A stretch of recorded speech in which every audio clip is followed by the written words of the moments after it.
But watching Vince Russo come into the company, it was hard to watch. And in fact, I didn't watch much of it.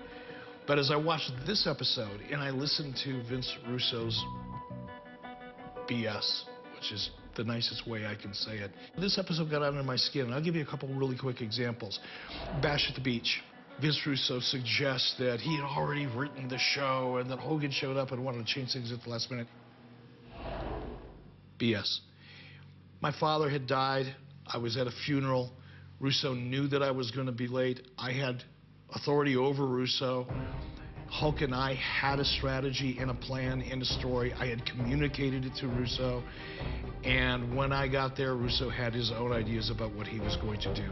I basically called a three-way conversation, actually four-way, between Brad Siegel, the president of the network, who had the deciding vote. I brought Russo into my office.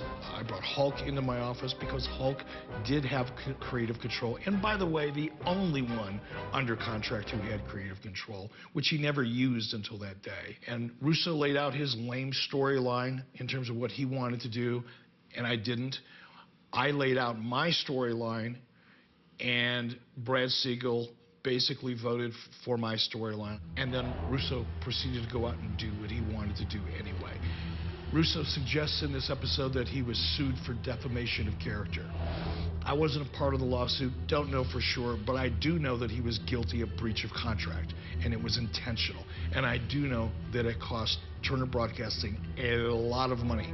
That was a perfect example of Vince Russo going into business for himself, much to the detriment of the entire company. Beyond that, watching Russo's shenanigans and all the stupid stuff that he did made me realize personally that as bad as some of my stuff was, Vince Russo made me look like Steven Spielberg. The Monday Night War, Volume 2.